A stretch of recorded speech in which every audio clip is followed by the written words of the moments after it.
Ang programang tumatalakay ng mga usaping may kinalaman sa pananampalataya sa Diyos. Ang pagtatanghal na sasagot sa mga katanungan patungkol sa banal na kasulatan. Reason to Faith. Anumang uri ng paniniwala na walang pinagbabatayang katunayan o ebidensya ay matatawag na palapalagay lamang. Reason to Faith deals with the evidence of our faith. Why we believe what we believe. Ito ang programang walang pinapanigan, ngunit mayroong tinitindigan. We don't take side, we take stand. Mula sa Reasons of Faith Media Ministry Studio, Manila, Philippines. Narito si Brother Melvin Sarmiento para sa Reasons of Faith Live. Happy Vesper po sa lahat ng ating mga kapatiran at magandang gabi ng Biyernes naman sa lahat ng ating mga kaibigan. Kumusta na po kayo? Sana'y nasa mabuti pa rin kayong kalagayan sa tulong at biyaya ng ating Panginoong Diyos. Ang paksa po na ating pag-uusapan ngayon, Black Swan Agenda.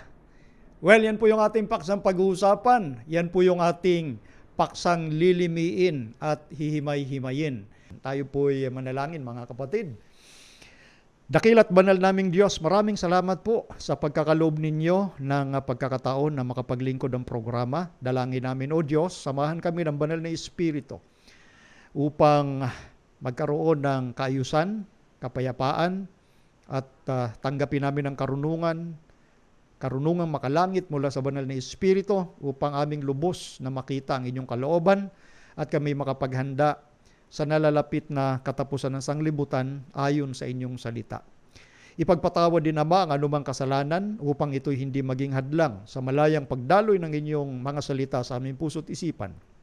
Ito po ang aming dalangin sa pangalan ng Panginoong Yesus. Amen. Okay. Simulan na natin, mga kapatid, no? Simulan na natin.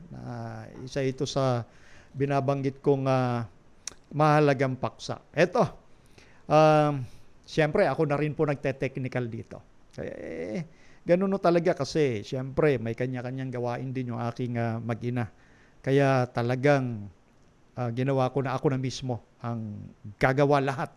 Basta makapag-programa lang tayo kaysa maghintay pa tayo. Medyo matagal pa yun. galing sa trabaho si Mrs. Anyway, ito na.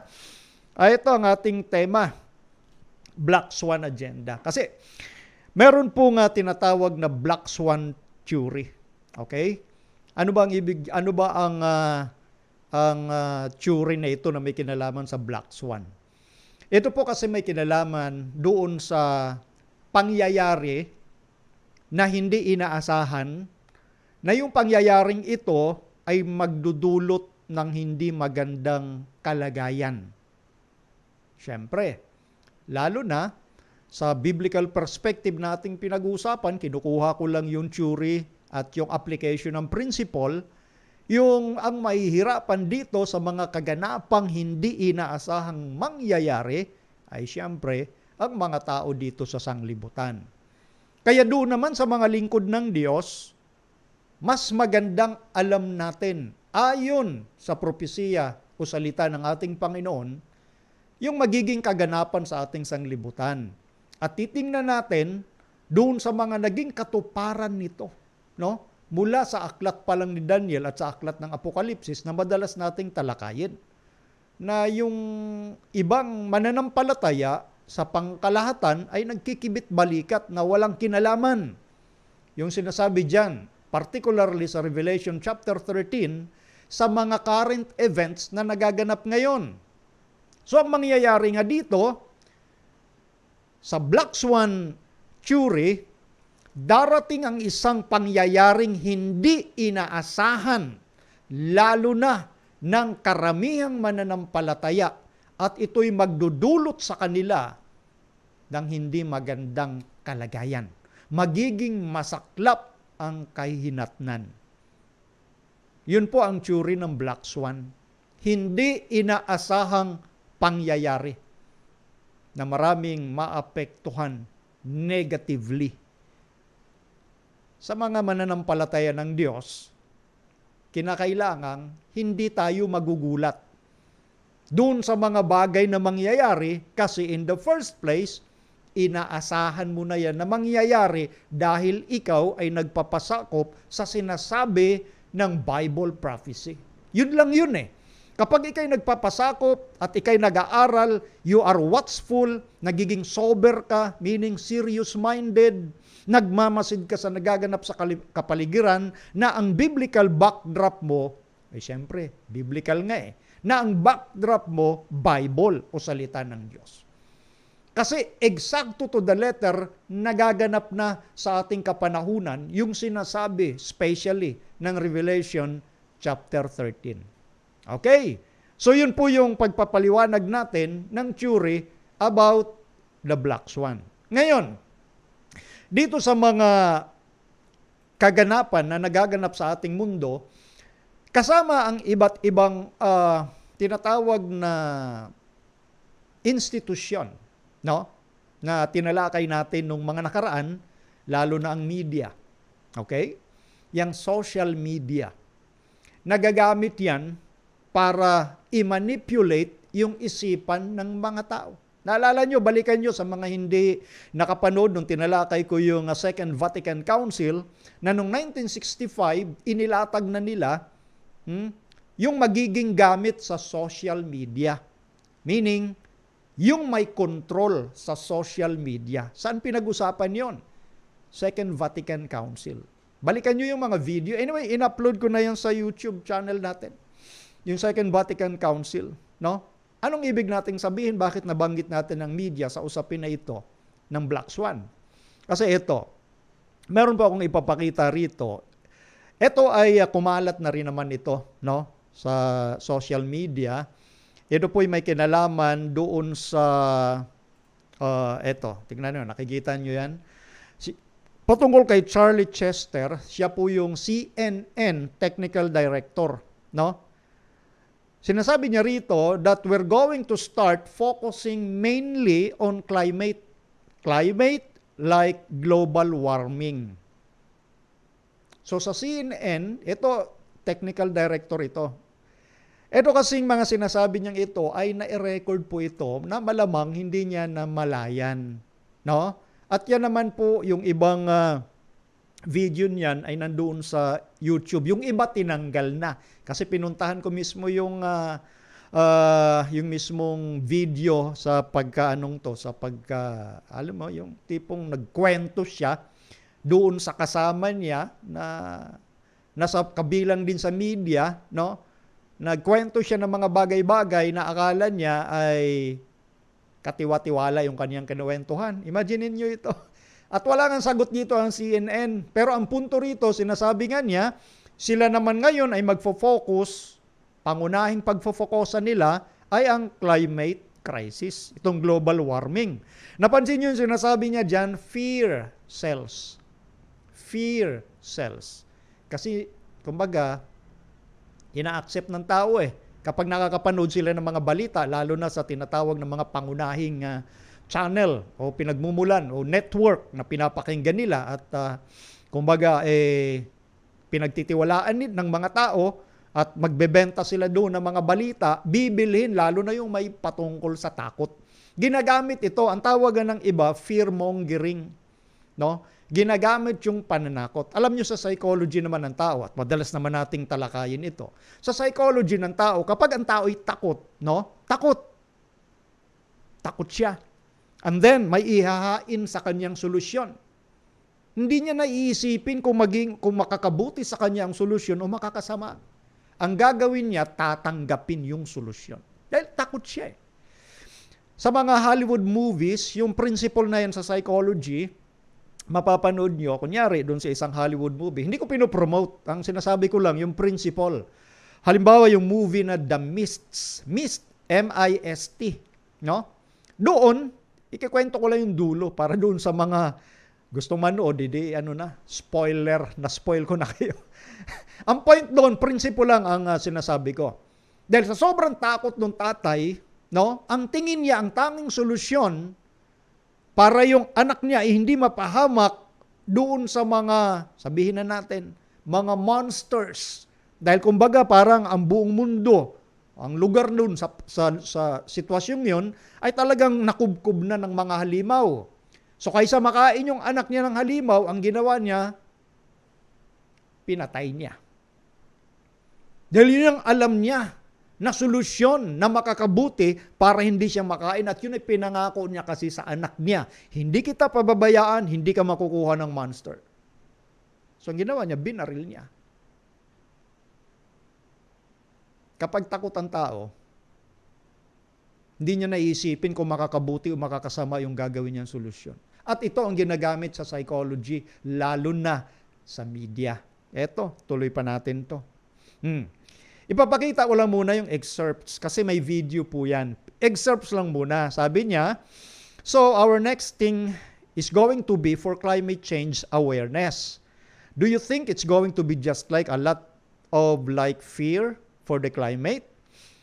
Ang sabi niya, yeah, fear sells. Yung takot, nabibili yan. Ibig sabihin, tinatanggap ng mga tao.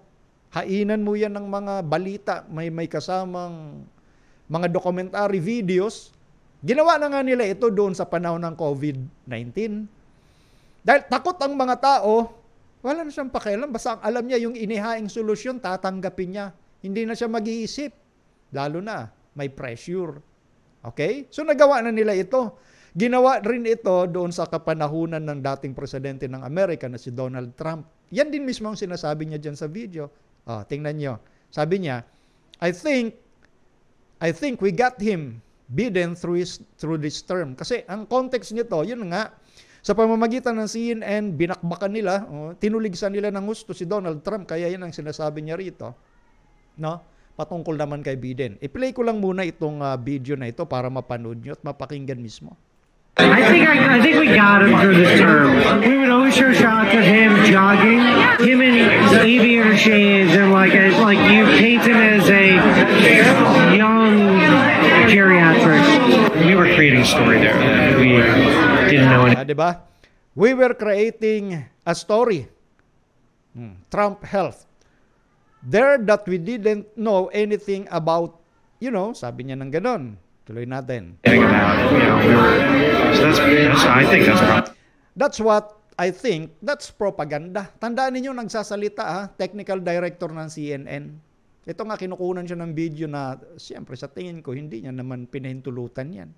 At siyempre, yan, napakinggan ko yung isang abogado na nagpapaliwanag yan, bawal yan. Diba? Bawal kunan mo ng video o conversation and then ipalabas mo sa public, no? Yun ikang hindi naman binigyan ng pahintulot. Pero gaya ng sabi ko, yun na nga ang gumawa kasi nito ay yung nakikita niyo diyan, Veritas. Yung Veritas ay parang kumbaga samahan ito ng mga nag-expose, no? Nag-expose ng mga bagay na nangyayari sa mundo. So lahat ng kapamaraan ng ginagawa nila para ma-expose nila yung kanilang nilalaban ng puwersa. Yan po yun. So sabi niya, look what we did. We got, sabi niya, we got Trump out. We got Trump out. Siya mismo nagsabi. Dahil kung balikan ninyo, no, yung mga panahong eleksyon na yon, ganun nga, binakbakan nila, lalo na ng CNN si Trump. Sabi niya rito pa, tuloy natin. And I 100% believe it. That if it wasn't for CNN, I don't know that Trump would have got voted out. Our focus was to... Kung hindi dahil sa CNN ika, malamang hindi daw mapapatalsik or kumbaga siya pa rin ang magiging presidente. Ganun yung ipinaparating diyan, no? So ngayon, etong sabi niya, tuloy natin. Get Trump out of office, right? Without... Di ba? Galing mismo sa bibig nila ng CNN director. Ang focus nila nun sa panahon ni Trump ay alisin siya sa pwesto. Without saying it. Kasi may mga propagandang ginagawa sa mga taong gusto o ayaw nila. Saying it, that's what it was, right? So our next thing is going to be for climate change awareness. Ang gagawin nila, ayon sa kanya, climate change awareness. So, part ng awareness. Do you think it's going to be just like a lot of fear? Like climate? Yeah, fear sells. Fear sells. No one ever says that those... So, kaya nga ang daming pinapakita sa usapin ng climate crisis kasi merong gustong marating. Gusto nilang ma-achieve ng mga nangunguna na ito sa mundo. So ginagamit nila yung takot, fear. Kasi alam nila yung psychology ng tao. Tapos siyempre, ang magbibigay ng solusyon ay yung kinikilala ng mga taong authority. Oh, di ba? Things out loud, but it's obvious. And what is it you do? Technical director. It's one step down from director. So yun po yun. So ginagamit talaga yung fear sa media para kontrolin or i-manipulate ang isipan ng mga tao. Okay? So, tuloy natin. I think we got him through the... Yan. So, eto, yung part 2 nitong expose patungkol doon kay Charlie Chester na director ng CNN reveals how network practices manipulation to change the world. There's an art to manipulation.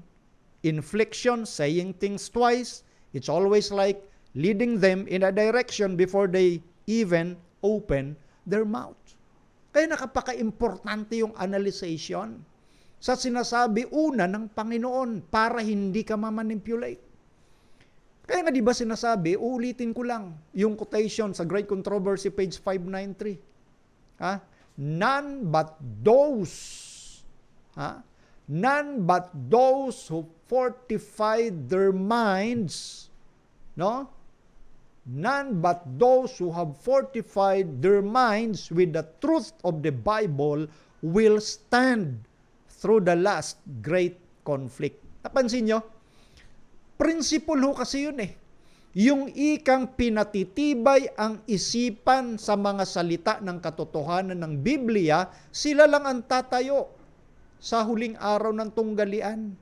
Kasi deception nga eh. It is a psychological battle. So Satan is a master psychologist. Alam niya kung paano i-manipulate ang isip ng tao. So ginagamit itong art na ito, ayon nga po rito. Ito po ay tinuturing na sining para imanipula ang pag-iisip ng tao. Kung ikaw ay umaasa ka lang sa iba na sila ang mag-isip para sa'yo. Yun ang problema kahit sa mga mananampalataya. Hinahayaan nila na iba ang mag-isip para sa kanila. Ayaw nilang hasain yung kanilang pag-iisip. Kaya ito, maraming namamanipulate. Literal ito, ayon din sa sinasabi ng Biblia. Ito, gaya nito, sinabi niya, no? COVID, ito yung panahon ng COVID. Ito ang ginagawa ng CNN, gangbusters with ratings. Kasi takot nga ang ipinaparating sa tao eh. Ayan. Ngayon, sabi niya, which is why we constantly have the COVID death toll on the side. Tingnan nyo. Yung bilang ng mga namamatay noon sa COVID, talagang sinasadya nilang palubuhin. Ayan, no? Constant na ginagawa yan. CNN pa lang yan. Di ba? Kaya yan ang laging napapanood ng mga tao. Natabunan na nga yung dating nilabas ng WHO na ang 3 pangunahing sakit na pumapatay sa tao ay cancer, stroke, heart disease. Yun yung nilabas nung una. Pero natabunan, COVID na ang pinakamalaki, COVID-19. Yan ang ginagawa nila to manipulate people's minds. Okay? Let's make it higher. Like, why isn't? Tingnan nyo, talagang patataasin nila. Sabi niya, let's make it higher. Like, why isn't it high enough? You know, today, like it would make our point better if it was higher. Itong video kasing ito, alam nyo, siyempre, inaalis na yan dyan, no? Para hindi makita ng mga tao. At ito nga, walang sagot ang CNN yan. Dyan sa inilabas na yan ng Veritas. Ayan, nakita niyo dyan. Talagang sinasadya nila, fear really drives numbers. Yan, no? Kaya yung pananakot, kaya nga yung fear-mongering, talagang nagpapataas ng bilang yan, lalo na ng ratings. Sila mismo ang nagsabi, coming from the horse's mouth. Fear is the thing that keeps you tuned in. Yung takot yung dahilan kaya ikay nakatutok sa kanila. At yung pagtutok na yun, siyempre, para marinig mo pa, yung gusto nilang sabihin sa'yo. Meaning, symbolically speaking, kung anong ihahain nila, nakabuka lang bibig mo, subo lang ng subo, tuloy lang ng tuloy. Yan ang gusto nila sa mga tao, ang huwag mag-isip. No? Ito ang problema kapag hindi nyo naging pangunahing paniwalaan ang salita ng Diyos. No one ever says those things out loud, but it's obvious. Di ba? Yan ang sinasabi niya. Kaya ito, mula pa kay Trump, maging sa COVID, at ito nga, panibagong focus nila ay alin? Climate crisis. So dito na ngayon nakafocus yung mga balita ng mga tinatawag na pangunahing tagapagbalita sa buong mundo. Yan ang magiging focus, tandaan nyo yan. Yan na ang kanilang sisimulang focus naman ngayon. No? Sabi niya rito, I think there's an art, nabasa na natin yan kanina. Okay? Ito. Pakinggan nyo naman itong isang balita patungkol nga dito sa expose na ito, no? Patungkol doon sa CNN director. Sabi rito, CNN's technical director, Charlie Chester, said the media company's next focus will, quote, that they will beat to death like they did with the pandemic. Yan. Beat to death. Yun kasi ang pagfofokusan nila gaya ng ginawa nila Ika noong panahon ng pandemic. Di ba? Fear. Kaya nga ang tao kapag takot, wala, tatanggapin niya lahat kung anong sasabihin ng mga nasa ibabaw. Ha? Babaliwalain niya yung mga magagandang sinasabi na ng Panginoon kasi takot siya. Kasi mas kumbaga, mas achievable na tumanggap na lang tayo ng solusyon. Sundin na lang nating lahat. Di ba? Ganon ang pag-iisip ng tao. Kaya nga ito, sinasabi dito sa balitang ito, yan yung magiging susunod nilang gagawin. Ulitin natin. Will, quote, that they will beat to death like they did with the pandemic. Yeah, will be climate change. Let's take a look. We're going to start focusing mainly on climate, climate like global warming, and like that's going to be our next like I don't know, like what sort of it's going to be our focus, like our more focus. Iisip niya pa yung mga sasabihin niya, di ba yung binasa nating excerpts kanina? Ito naman yung video mula mismo sa isang news program. So yun ang focus naman nila ngayon, eto nga climate crisis. Kagaya ni Ika, nang ginawa nilang focus noon kay Trump para matanggal siya sa office, meaning hindi na siya maiboto uli. Diba? Sila mismo nagsasabi. Was to get eto. Climate crisis, climate change. Since eto na nga yung focus nila, no? Patungkol sa climate crisis, so pakinggan natin itong mga video clips. Medyo maraming video clips ito sa iba't ibang mga pangunahing tagapagbalita sa buong mundo. No? Ito ngayon yung focus na sinasabi ngayon nila.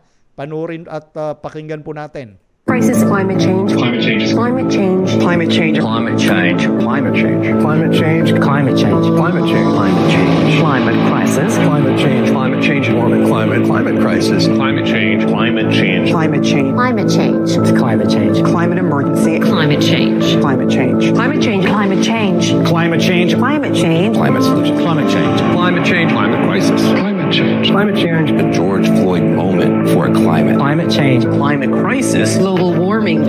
Climate change is real. It's the climate crisis. Climate change. Climate change. Climate change. Climate change. Climate change. Climate change. Climate change. Climate change. Climate change. Climate crisis. Climate change. Climate change. Climate change. The planet is on fire. Climate Diba? Climate change, paulit-ulit na sinasabi yan ng CNN. Bakit? Ayon nga sa technical director nila na si Chester, ito na yung pangunahing focus nila. Diba? Kasi merong gagawin nga ang buong mundo na solusyon para dito. At uulitin natin yan kung ano-ano yan. Siyempre, sa mga tuloy-tuloy na taga-subaybay ng programa, alam nila yan. No? So ito yung sinasabi nga doon sa pinanood nating pag-amin ni Chester ng technical director ng CNN. So talagang pag pinakita mo dyan yung mga detail, ang isang tao na kumbaga walang background sa prophecy ng Bible, talagang ang reaksyon niya matatakot dyan. Tapos may mga balita ngayon, di ba? Ngayong El Nino, aabot pa ika sa first quarter ng 2024. Diyan mismo, sinasabi din mismo nila. So dito lang sa Pinas, susunod lang naman dito eh. Diba? Eto. Ngayon, ito ipalit-ulit nating binabasa. Sa Bible yan at sa Spirit of Prophecy that Satan works through the elements also to garner his harvest of unprepared souls. He has studied the secrets of the laboratories of nature, and he uses all his power to control the elements as far as God allows. Itong climate change, dapat nating maintindihan, mula pa nung nagkasala ang tao, nagkaroon na ng climate change. Palala nga lang ng palala ngayon. Sa panahon ni Noe, di ba? Hindi naman umuulan. Pero, dahil nga sa climate change, anong nangyari? At bukod lang sa climate change, yun ay kalooban ng Panginoon. No? Nawasakin ang sanglibutan na masasama sa pamamagitan ng baha noong araw na yun. Di ba? May tuturing na climate change pero kapahintulutan ng Panginoon. Bakit? Meron siyang plano. Na dapat doon tayo naka-align sa plano ng Diyos. Hindi sa plano ng sanglibutan. Yun yung purpose ng programang ito. Dalhin kayo direkta doon sa sinasabi ng Diyos na plano. Nung panahon ni Haring Ahab, di ba, sa Israel, hindi umulan ng 3.5 taon. Can you imagine yun? Tayo nga lang dito sa Pinas pag totoo na walang ulan, tuloy-tuloy ang tag-init dahil sa El Nino hanggang first quarter ng 2024. Tapos nagbabadya yung mga dam ipababa. Natural pag wala namang ulan, bababa yung level ng tubig. Kaya nga mayroon na mga rasyon na ginagawa, no, sa mga taong apektado dito pa lang sa Pinas, no, ng water shortages. Dahil nga hindi halos umuulan, pero siyempre, praise the Lord, umuulan ngayon. Sa kasalukuyan ngayon, umuulan. Sana wag naman bagyuhin bukas kasi araw ng Sabat. At mga kapatid natin, kasama na ako, may mga pupuntahang iglesia. Di ba? So, nung panahon ni Ahab, sinadya ng Panginoon yun dahil sa apostasy ng Israel. Apostasy ng Israel. 3 years and a half, hindi umulan. Imagine niyo yan. So, yung climate change crisis, tuloy-tuloy dahil sa katigasan din ng ulo ng tao. At hanggang ngayon, so ngayon, si Satanas ginagamit niya yung laboratories of nature. Pinahintulutan siya ng Diyos na magamit ang nature para sa kaniyang agenda. Di ba? Nasa aklat din ni Job, tinalakay na rin natin yan. Pinahintulutan lang ng Diyos, kaya nagamit ni Satan yung dilubyo, tornado, apoy. Di ba? Sa kapahintulutan ng Diyos. Kaya nga sinasabi doon, yung mga lihim ng laboratory ng kalikasan, ginagamit ni Satan yung kanyang kapangyarihan para i-control yung mga elementong ito as far as God allows, hanggat doon sa pagpapahintulot lang sa kanya ng Diyos. Kagaya nung panahon ni Job, wag mo lang patayin si Job. Di ba? Hanggang kung saan lang siya pinahintulutan. But the point is, from the Bible and the Spirit of Prophecy, yan nga ang ginagamit ni Satan. Siyempre, siya rin ang maglalahad ng solusyon. Di ba? Eto, isa pang punto dito sa Spirit of Prophecy, at ito ay nasa Bible din. While appearing to the children of men as a great physician who can heal all their maladies, he will bring disease and disaster until populous cities are reduced to ruin and desolation. Even now, he is at work. Samantala, nagpapakita siya sa mga anak ng tao bilang isang dakilang manggagamot na siya lang ang magbibigay ng kagalingan sa lahat ng kanilang mga sakit.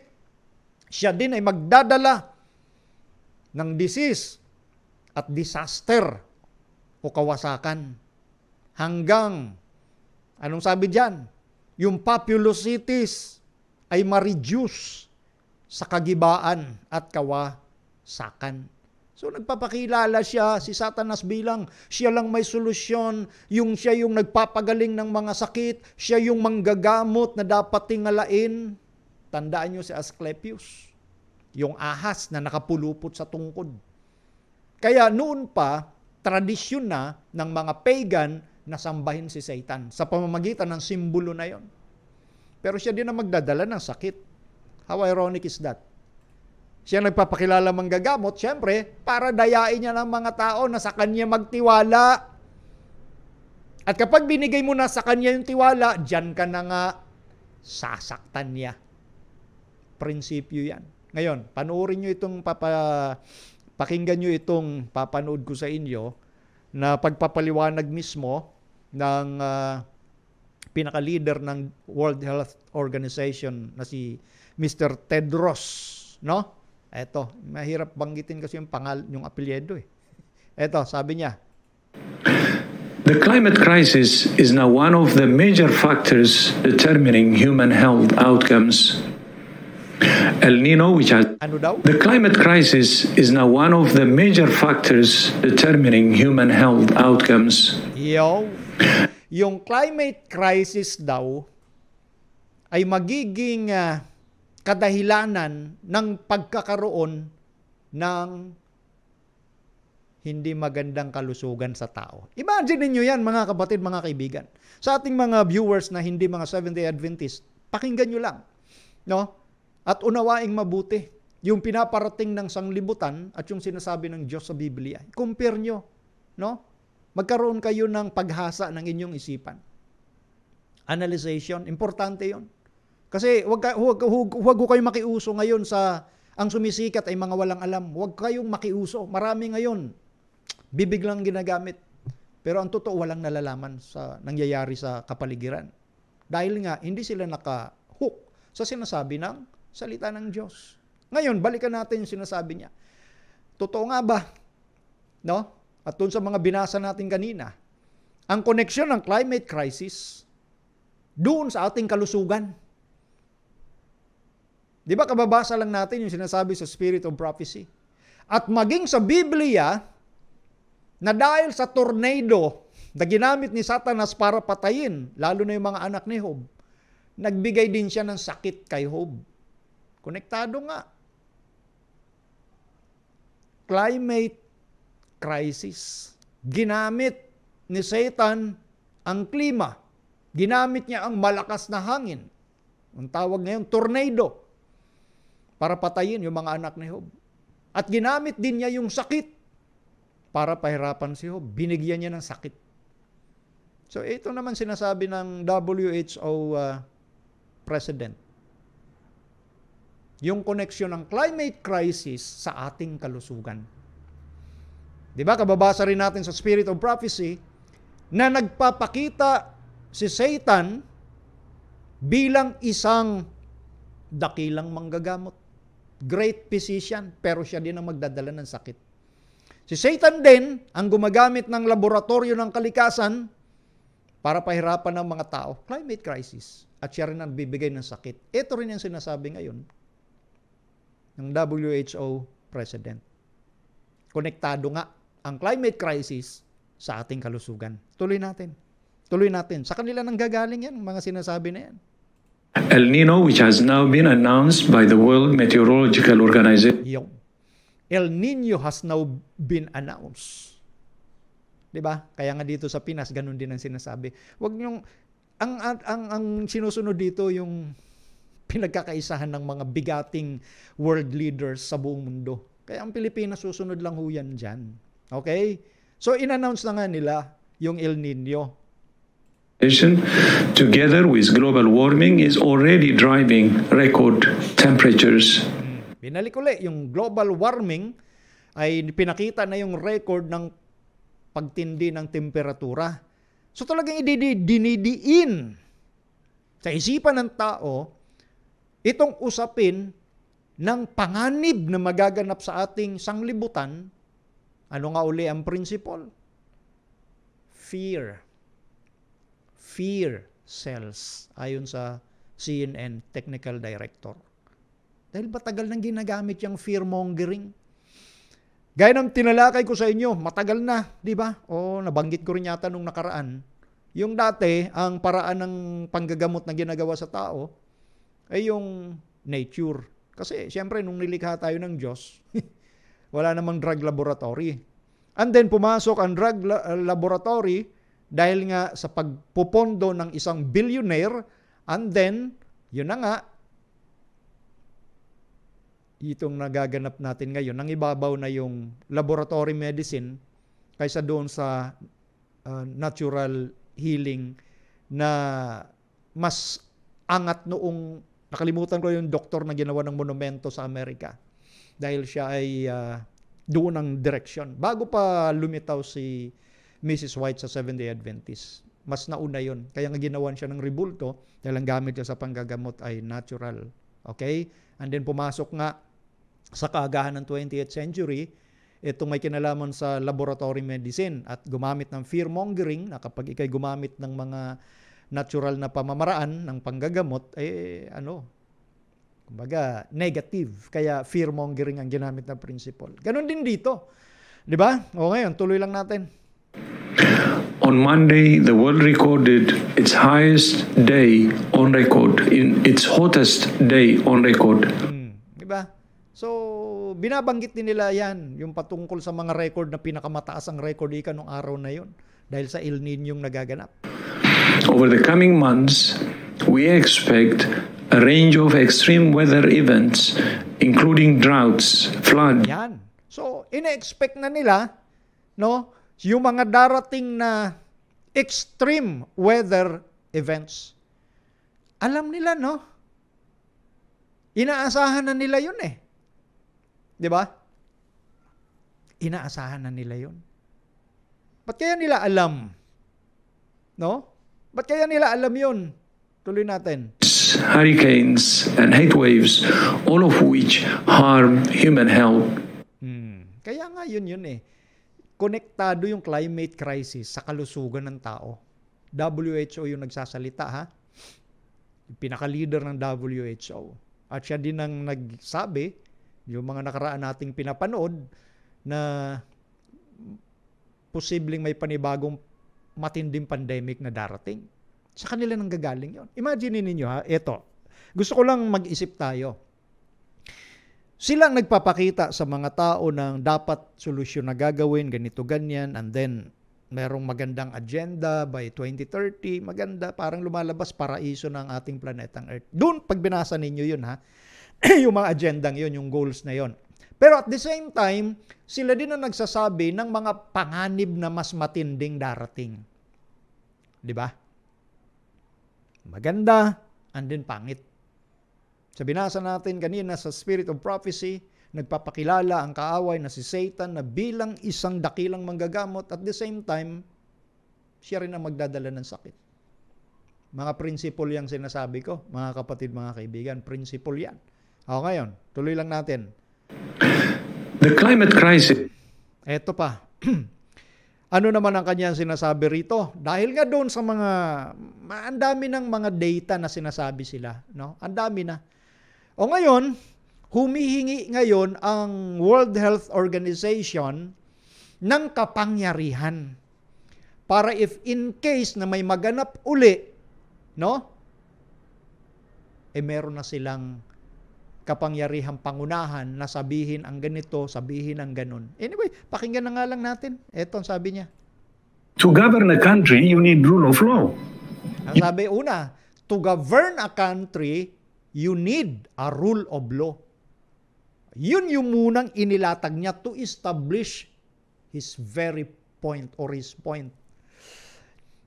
Para mapangunahan mo ika ang isang bansa, kailangan maglatag ka ng batas, panuntunan na susundan para pangunahan mo.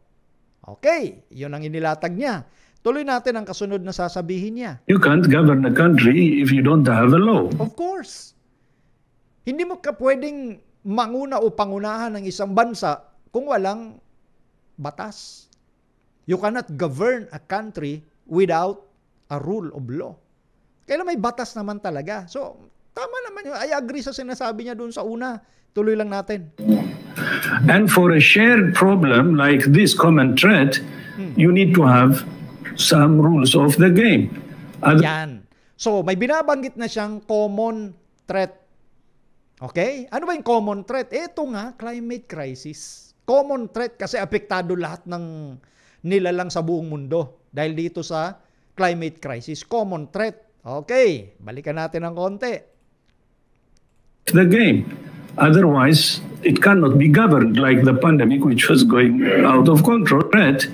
You need to have some rules of that. For a shared problem like this common threat, you need to have some rules of the game. Yan.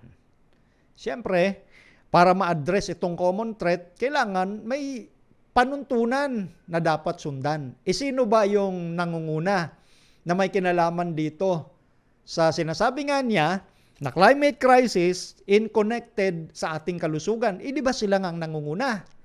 So ang punto rito, paano nila magawa yung gusto nilang gawing pangunguna kung walang kapangyarihan sila? Yun ang punto doon. Tuloy lang natin. Otherwise, it cannot be governed like the pandemic, which was going out of control because no yun. Paano nila mag-govern yun? Kung wala nga silang kapangyarihan para gawin yon. So, ang sinasabi dito, bigyan sila ng kapangyarihan. Ang WHO. Tuloy natin. Country feels obliged because there is no obligation, because obligation comes from law. There should be do this or don't. Diba? Obligation comes from law. You have to do this. Do this. That's why we're pushing for. No country feels obliged because there is no obligation, because obligation comes from law. There should be do this or don't do this. Yeah. That's why we're pushing for treaty. Yeah, that's why we are pushing for treaty. Kasi nga kung wala yun, paano nila magawa yung pangunguna dito sa WHO? Di ba ito nga yung tinutulan sa European Parliament, especially ni Representative Christian Anderson, na hindi dapat bigyan ng kapangyarihan ng WHO dahil hindi naman sila halal ng tao. Magkakaroon ng abuso rito. Mawawala yung demokrasya. Mawawala yung liberty of conscience. Dahil pag meron silang gustong ipapatupad nila whether you like it or not.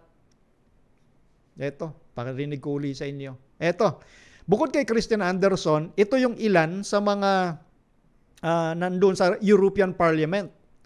Okay?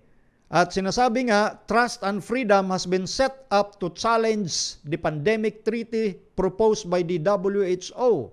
7 European countries plus international speakers uniting against an elected bureaucracy. Diba? Kasi noon pa, no? Lalo na nung dumating yung pandemic, hinihingi nga ng WHO, nabigyan sila ng kapangyarihan. At ito naman ang tinututulan ng ibang mga matitinong opisyalis, mga mambabatas sa Europe. At least meron pang mga lingkod ang Diyos dyan. Diba? O ito, pakinggan yung sinasabi niya. So the alternative that was presented to us with this pandemic, this was the best opportunity for some elites that are not elected by anybody, who are not accountable to. For some elite na hindi naman binoto. Ito yung tinutukoy nga. Yun yung tinututulan nila, yung paghingi ng kapangyarihan ng WHO. Anybody to pretty much hijack day by day, month by month, year by year, more and more of our rights. Na-hijack day by day, di ba? Year by year. Ito nga ang ginagawa nila, utay-utay, pero ang direksyon nandoon, na mabibigyan nga sila ng kapangyarihan. At tinututulan ito ng ilang representative sa European Parliament. Right.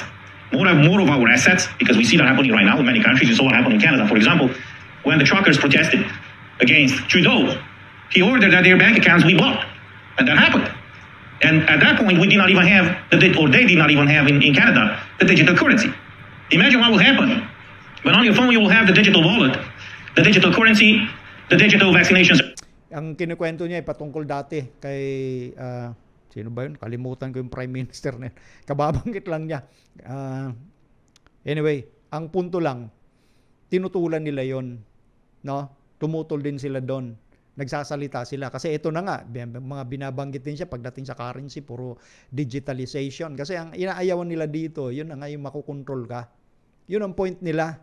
Ayaw nila ng, kumbaga yung demokrasya ay unti-unting kinukuha na sa tao.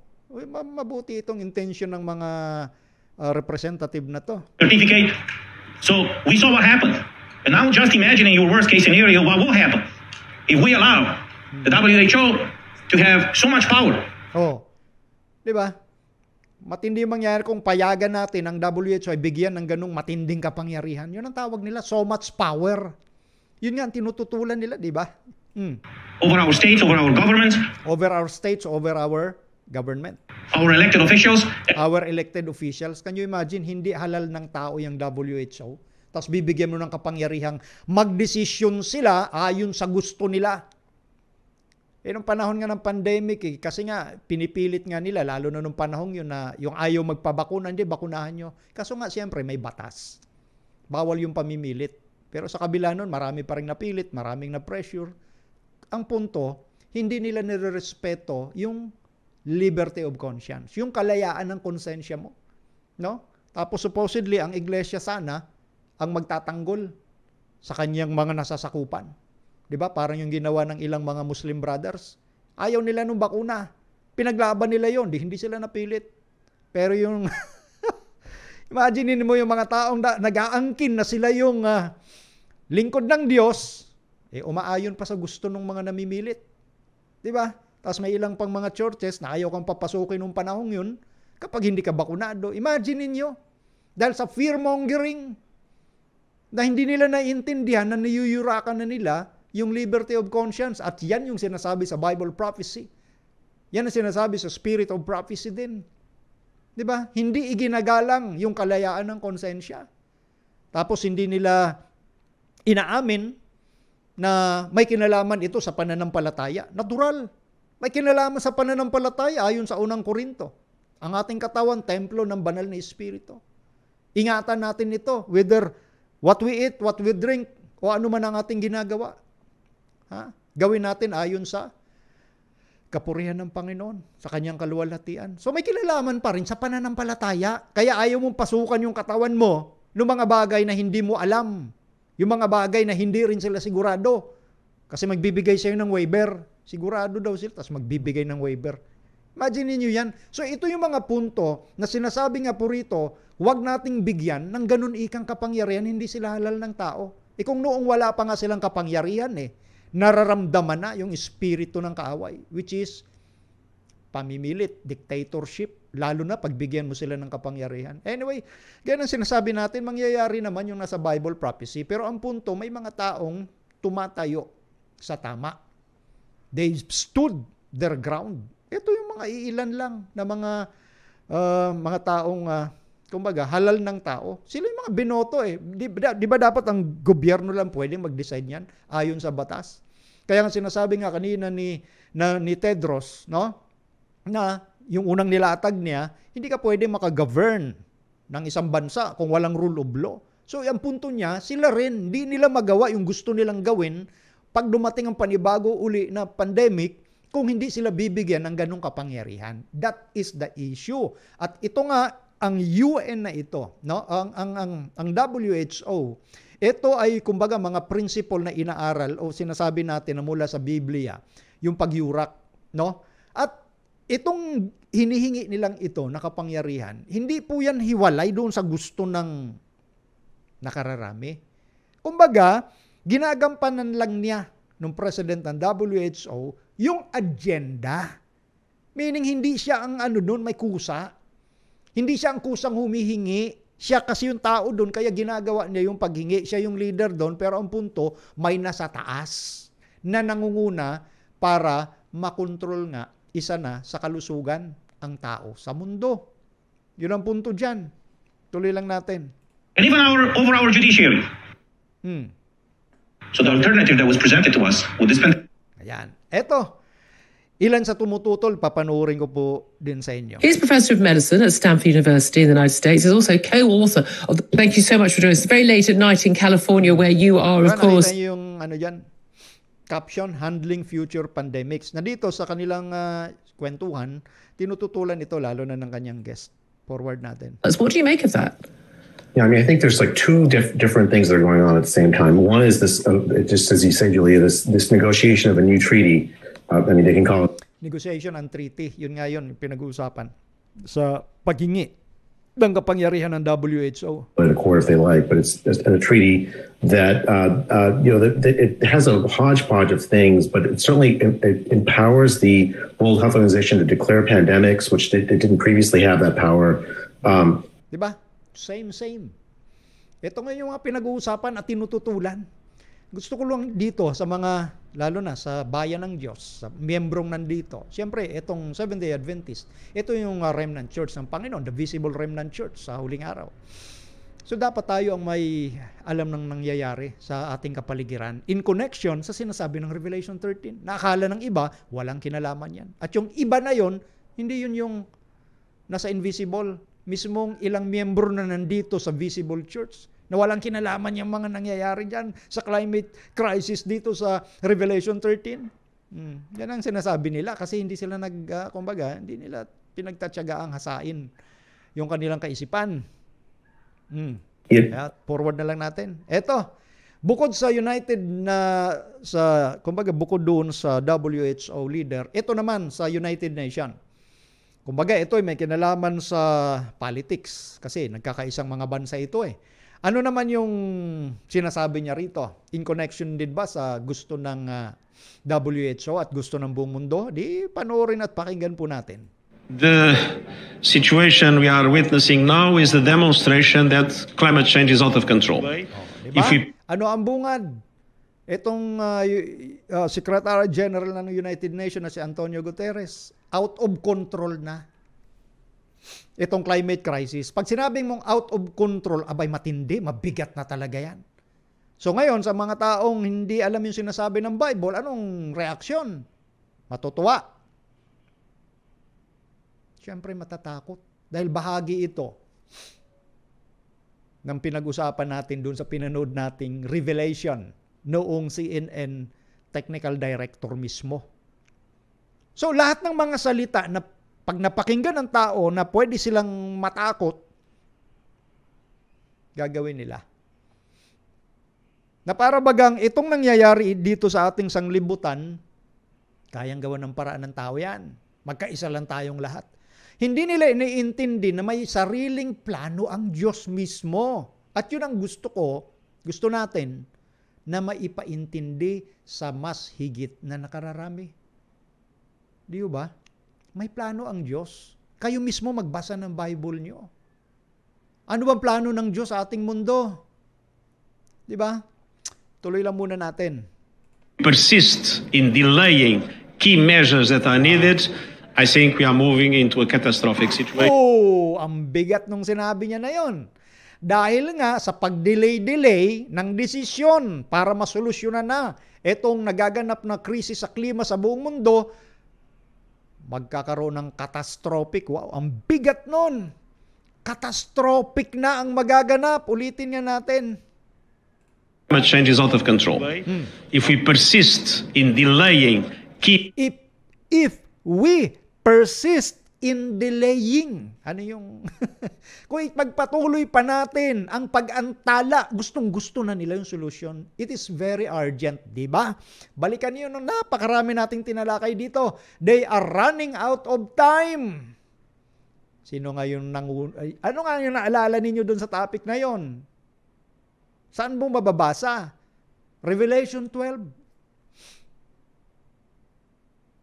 Galit na galit si Satan sapagkat alam niya na kaunting panahon na lamang meron siya. Di ba? He knows that he hath a short time. Kaya siya nagkukumahog. And then maririnig mo sa Vatican, ayusin na ang climate crisis kasi nga we are running out of time.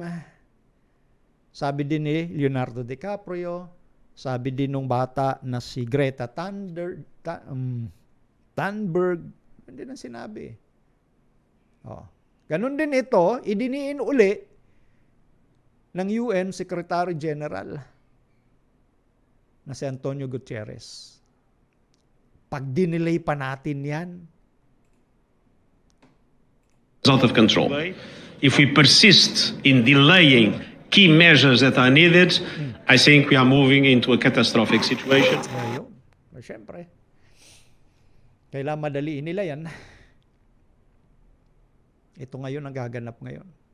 Kayo mga tao, sa kanilang kaisipan, oo nga, ilinya natin ang ating mga sarili para magkaisa na tayong lahat. Ito na ngayon social contract theory. At yung mga nasa minority na, siyempre, mayroong plano ang Diyos para sa amin eh. Hindi kami ayon dyan eh. Kasi may plano ang Diyos mas maganda. Bagong langit, bagong lupa. Ayaw ng Diyos na remedyohan lang natin itong bulok na planeta na sinabi na ng Isaiah chapter 24 from verse 1 to 5 na ang ating sanglibutan nanghihina ng lalata dahil sa mga nakatira dito dahil nilalabag nila ang kautusan ng Panginoon. So yun yung naging problema kasi ang dahilan kung bakit nawawasak ito ay dahil sa mga nakatira ditong manlalabag sa kautusan ng Diyos. See? Tapos itong mga tao, hindi kaya nating ayusin ito, magmadali tayo.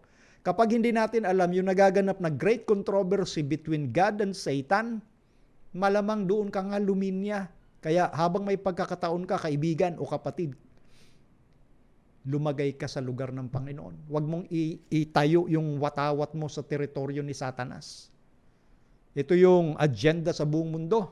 O ngayon, tuloy natin.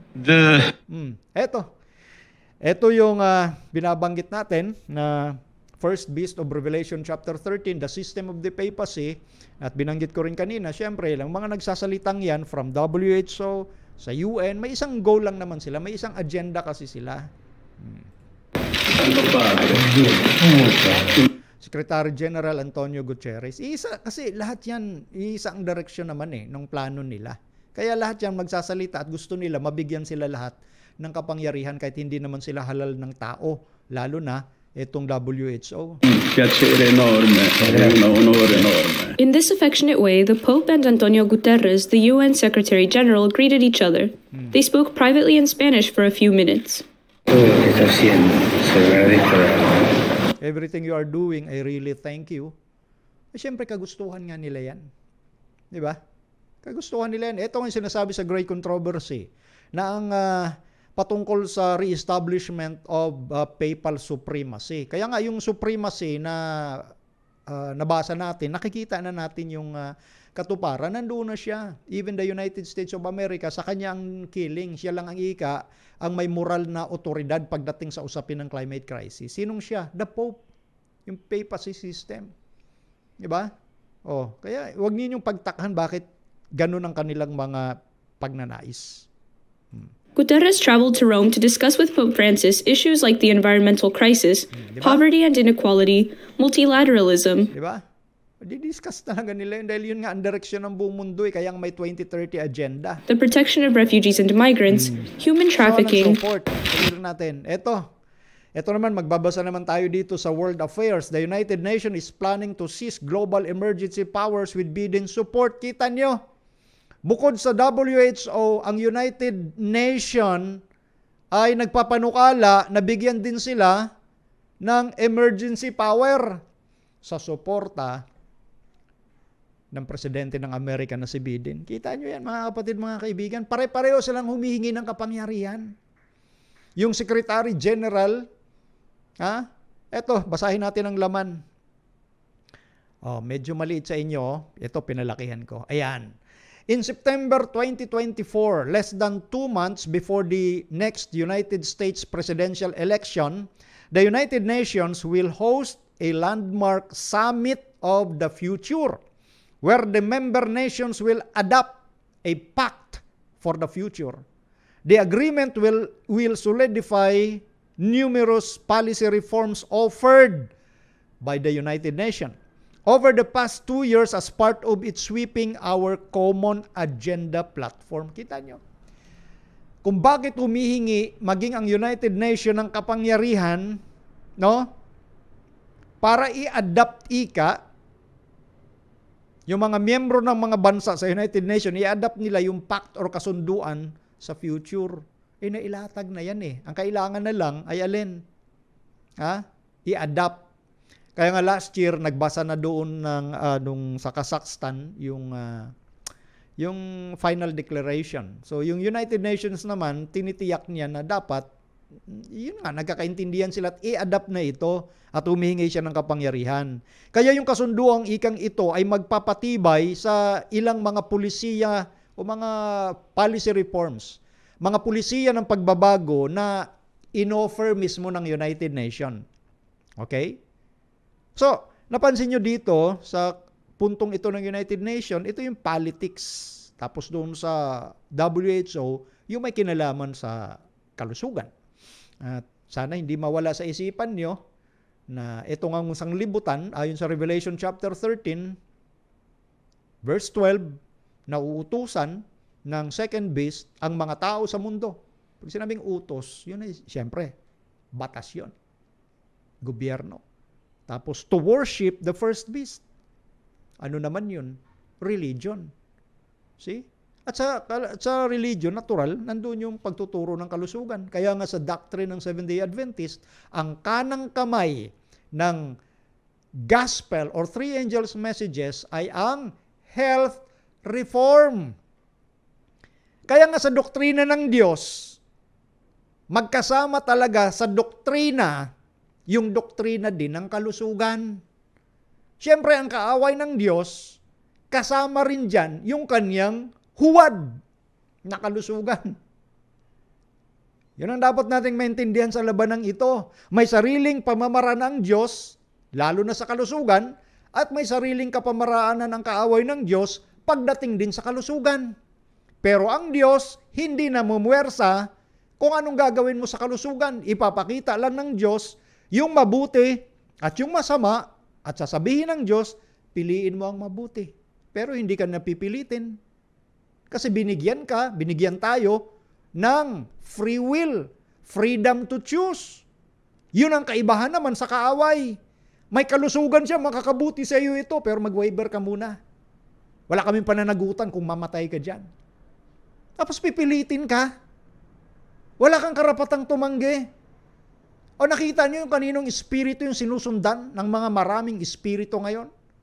Hindi nila tinitingnan yung prinsipyo ng pamimilit, yung pagyurak sa liberty of conscience, na kapag ganyan, ang mga nangunguna, tiyak mo sa kaawayan kasi merong pilitan.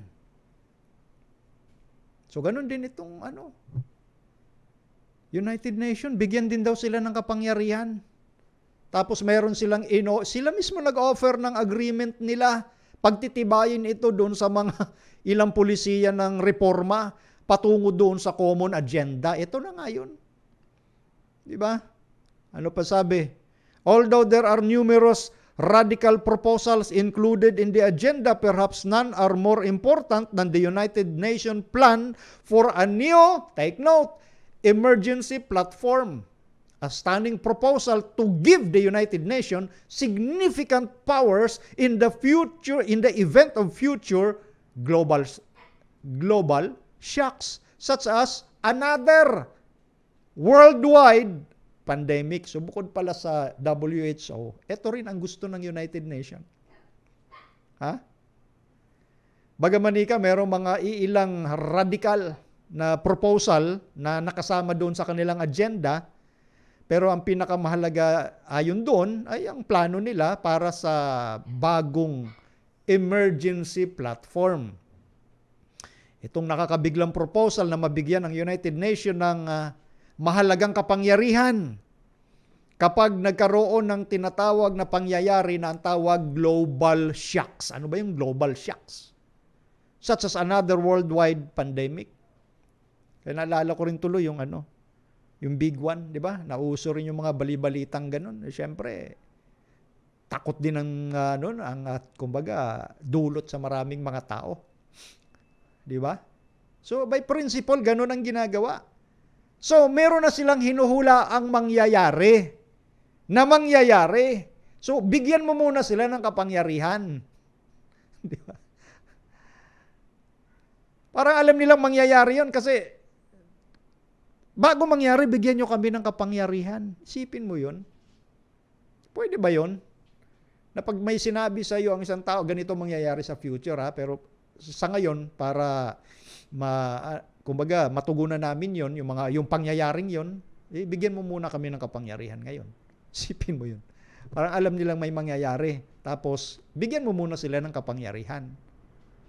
Yun ang dating eh. Ngayon, tuloy natin. Many of the details of the United Nations Emergency Platform were laid out in a March. Kung nakaraang March lang. Itong taon. Policy paper titled Strengthening the International Response to Complex Global Shocks, an Emergency Platform. Palakasin ika yung pagtugon internationally doon sa komplikadong global shocks. Yun na nga, emergency platform. Yung mangyayaring hindi pa nangyayari. In the paper, the United Nations Secretary General writes, I propose that the General Assembly provide the Secretary General and the United Nations system with a standing authority to convene and operationalize automatically an emergency platform in the event of a future complex global shock of sufficient scale, severity, and reach. Yan. Siya mismo nag-propose. Si Antonio Guterres, na Secretary General ng United Nations. Na alin daw sabi rito, meron silang otoridad na magtipon at i-operate matik yung emergency platform na yun.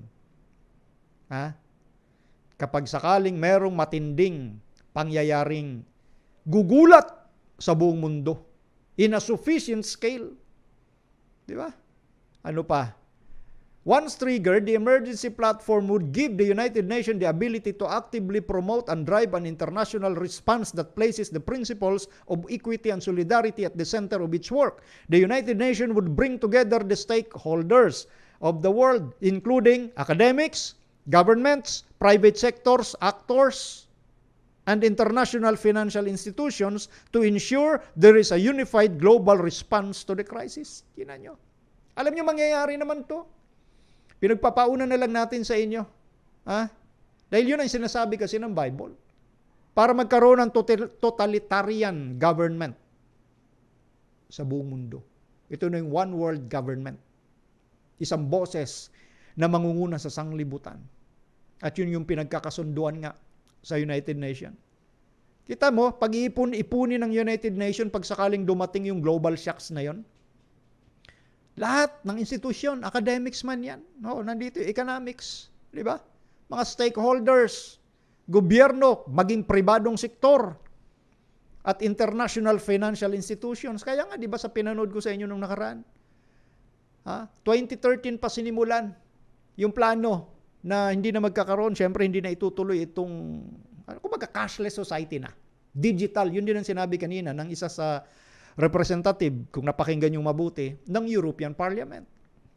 Patungkol doon sa digitalization na ng pananalapi.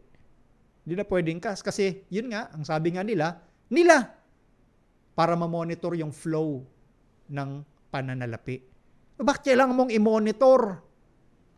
Di ba? Nawala na yung tinatawag na yung kalayaan nating maging pribado, lalo na sa pananalapi. Kasi mamomonitor nga yan, digitalized na yan eh.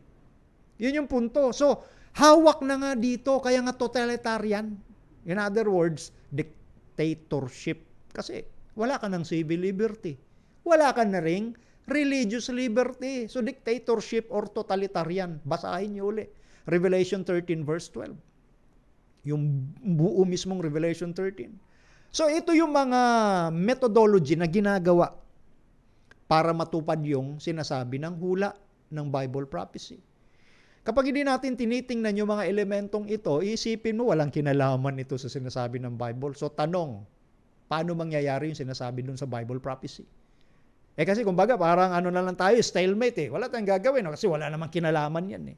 Stalemate, tulog na lang tayo. Lahat. Yun ang gusto nila. Pero syempre hindi tayo magpapaniwala kasi nag-iisip po tayo rito. Ayon sa Bible at ayon sa Spirit of Prophecy. Ang gusto nila, pare-pareho na lang tayong humilata. At payagang bulahin tayo. Lalo na ng mga postmodern. Bobulahin ka. Naligtas ka kahit hindi ka obedient Ganun sila eh. Lahat ng tingin nila pag sumusunod, negative. Ganun ang sila mag-isip. Negative. Anyway, tatalakayin ko yan, di ba? Lapit na tayo dyan. May mga nila-line up lang ako kasi nagtutumuli ng pagtatapos ng mundo natin eh. Ano pa sabi rito? The United Nations would be given unprecedented authority over the public and private sectors of huge swaths of the world, all in the name of battling a yet unknown crisis. Hindi ba ito nakakatawa? Ito nga yung sinasabi ko na kanina pa eh. Kaya ako nangingiti eh. Bibigyan sila ng alin kapangyarihan sa publiko at sa bagay sa mga pribadong sektor para labanan daw nila yung hindi pa alam na krisis. Kaya nga paparating, hinulaan na nila, kaya bigyan nyo na kami ng kapangyarihan. Diba?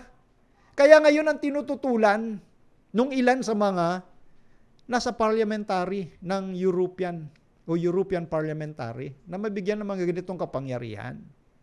Imaginin mo yan, mga kapatid, mga kaibigan. Yan patungo na talaga tayo doon. O ngayon, what kind of global shock would trigger the emergency platform? Anong uri ba ng global shock na sinasabi nila ang magti-trigger doon sa emergency platform na ibibigay sa United Nations? The United Nations provides several possible examples in its formal proposals, including a major climactic event, future pandemic risks, a global digital connectivity disruptions, major event in outer space, and my personal favorite, unforeseen risks. Ito na yung title natin. Black Swan Events. Inisa-isa nila rito para magamit nila yung emergency platform pag dumating yung global shocks. At dito nga, pag mayroong mga panibagong pandemic na darating, global digital connectivity disruptions, sila mismo sinasabi na nila yung mga ganito. Kasi nga, naalala nyo yung nakaraang event December yata yun, na halos sabay-sabay na nag-shutdown yung may kinalaman sa computer ng mga airports sa mga malalaking bansa. Di ba? Europe, Philippines, of course, maliit lang na bansa to eh. Kaya nadamay, nakaranas din ng mga yung gano'n yung nagkaroon ng disruption sa paglipad at pagbaba ng mga eroplano. Disruptions sa London, di ba? Australia, malalaking bansa, apektado sila. So kaya nga doon sa mga news, kung nanonood po kayo ng news, sinasabi ng mga anchors na kaya palang i-control yung may kinalaman dito sa digital aspects na ito. Kaya palang i-disrupt. Nagawa Sabay-sabay nga So, meaning, walang ligtas na pagdating dyan sa computer. Yung sinasabi mo na para hindi ka ma-hack, lagyan mo ng mga ganito, so on and so forth. Pag gusto ka palang i-hack, kaya nilang i-hack ka. Lalo na kung digitalized na nga lahat, lalo na pagdating sa pananalapi. Yun. Kaya nga kontrolado Kaya nga mga connectivity disruption. Diba? Ito nga unforeseen risks. Hindi pa nakikita pero alam na nila mangyayari kaya bigyan nyo kami ng kapangyarihan. Yun yung black swan. Pero sa definition nga ng black swan, gaya ng binanggit ko sa inyo kanina, ang black swan ay isang pangyayari na hindi mo inaasahan na dumating at apektado, matindi ang magiging kahinatnan. Yun yung hindi inaasahan. Pero dito sa ating tinatalakay, yun yung inaasahan nila na may mangyayari. Pero siyempre sa mga lingkod ng Diyos, prepare dapat tayo. Kaya nga sinasabi ng Bible, magsipaghanda. Unang Tesalonica 5:3, iko-quote ko uli yung talatang yon. Bukod sa Matthew chapter 24 na sinasabi doon ang paghandaan yung pagdating ng ating Panginoon, siyempre bago dumating yan, yung mga matitinding global chaos ang magaganap, yung kaguluhan sa mundo. Kapag sinabi ng mga tao, kapayapaan at katiwasayan, kung magkagayoy darating sa kanila ang biglang pagkawasak. Gaya o tulad sa isang babaeng malapit ng mga anak. See? So tayo, dapat handa. At sa paghahanda natin, hasain natin ang ating isipan sa mga salita ng katotohanan, sa Biblia. Hindi sa mga opinion ng tao, sa Biblia. Doon natin hasain. Kasi yung naghahasa lang ng isipan, no? Pinatitibay niya sa pamamagitan ng mga salita ng katotohanan. Pinalulusog mo ang isipan mo. Hindi ka kayang utuin, hindi ka kayang takutin. Baliktad dito sa sinasabi ng iba na yung mga nagtuturo daw ng Bible prophecy, mga paranoid, mga takot. Baliktad. Di ba? Kapag nag-aaral ka ng Bible prophecy, the truths of the Bible, tatayo ka sa dakilang tunggalian. Tandaan nyo yan, mga kapatid at mga kaibigan. Okay? So, the Black Swan theory or theory of Black Swan events is a metaphor that describes an event that comes as a surprise, has a major effect. Diba? Yan yung pinapaliwanag natin sa inyo kanina. Pero sila nagpapakita niya na meron talaga darating na. Kaya bigyan nyo sila ng kapangyarihan. Yun ang gusto nila. O ito, galing mismo sa United Nations, yung kanilang 17 goals na tinatawag, yung SDGs, yung may kinalaman sa Sustainable Development Goal 17 yan, 17. Number 1 nga yan ay yung eradication of poverty. Na by year 2030, wala nang kahirapan. Tinalakay ko na rin ho yan. No? At yan ay labag sa sinasabi ng Diyos. May mahirap sa sanglibutan hanggat hindi pa dumarating ang Panginoon. Hindi mawawalan ng mahihirap.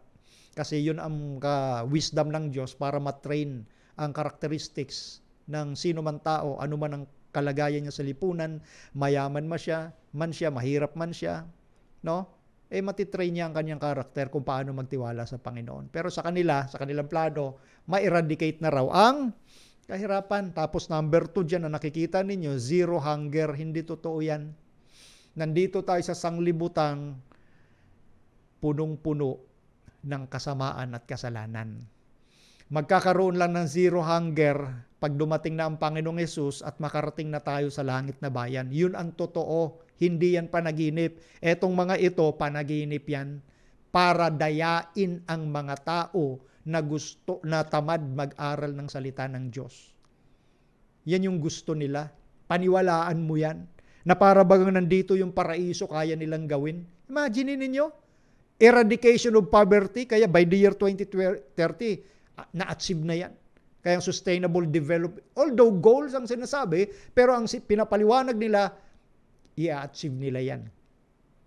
And that is deception, mga kapatid, mga kaibigan. Di totoo yan. So, ang sabi nila, we need 7 years of accelerated transformative action to achieve sustainable development goals. Ilang taon ang kailangan nila? 7 years. Para pabilisin, i-accelerate. No? Matransform na magpatuloy yung pagkilos para maabot yung 17 SDGs. Number 1 nga, eradication of poverty. Hindi totoo yan. Pag hindi nga ako kayo nag-aaral ng Bible talaga, maniwala na lang kayo dyan. At yun ang malungkot na sinasabi ng Revelation 13. Verse 8. All the earth will worship the beast and the dragon. All the earth. Sinong all? Yung lahat na hindi kumilala at sumunod sa ating Panginoong Jesucristo. Malungkot, di ba? Sa Matthew 7, verse 13, may dalawang uri ng daan. Daang makipot at daang malapad. Sabi ni Kristo, kakaunti ang makakasumpong doon sa daang makipot. Pero ang dulo nun, buhay na walang hanggan. Bakit kaya kakonti? It denotes sacrifice. Meron kang pagtitiisan kapag lumakad ka sa daang makipot. Yun yung daan ng buhay . Dahil maging kasama mo sa bahay, mga kamag-anak mo, kaibigan mo, na kapag kay Kristo ka magtapat, magiging kaaway mo sila. Di ba yun sinabi ng Panginoon sa Matthew chapter 10? Pero sa malapad na daan, syempre, walang bawal-bawal dyan. Chill lang. Sabi nila, maluwag ang buhay. Pero ang dulo nun, kapahamakan. At yun ang nakita ng higit na nakararaming tao sa mundo. Sana kaibigan o kapatid, huwag ka dun. Kaya nga pumanig ka kay Kristo, itayo mo ang watawat mo sa plano ng Diyos, bagong langit, bagong lupa. Huwag dito sa panaginip na ito na goals. O ngayon sabi, 7 taon para pabilisin. Di ba? Kaya nga, naalala niyo, sinabi kanina ni UN Secretary General Antonio Guterres, ano nga kailangan? Bilisan na. Kasi pag nagpabagal-bagal pa tayo, catastrophic ang darating sa atin. Dilubyo. Kaya nga ginagamit yung principle na fear. Di ba? Ngayon dito, 7 years, yun ang target nila. Para naman bagong-bago tayo dyan. Basahin natin yung nilalaman ha. Ito yung, nandyan lang naman yan. Google nyo lang kung gusto nyo. Ito nilakihan ko lang. No? June 13, 2023, almost 8 years have passed since the international community agreed to take bold and transformative steps to achieve the 2030 Agenda for Sustainable Development. Stop ko lang muna dyan. Halos 8 taon na raw ang lumipas simula nung nagkaroon ng agreement ang international community para magkaroon ng hayagan at ng mga pagbabagong hakbang para maabot yung 2030 agenda para sa sustainable development. Anong ibig sabihin yan? Kasi kailan ba yung international community na nagkasundo? Kailan? 2015. Saan? Sa Paris, France. Yun yung ginawa noon, ang tawag nga the Paris Accord or the Paris Agreement.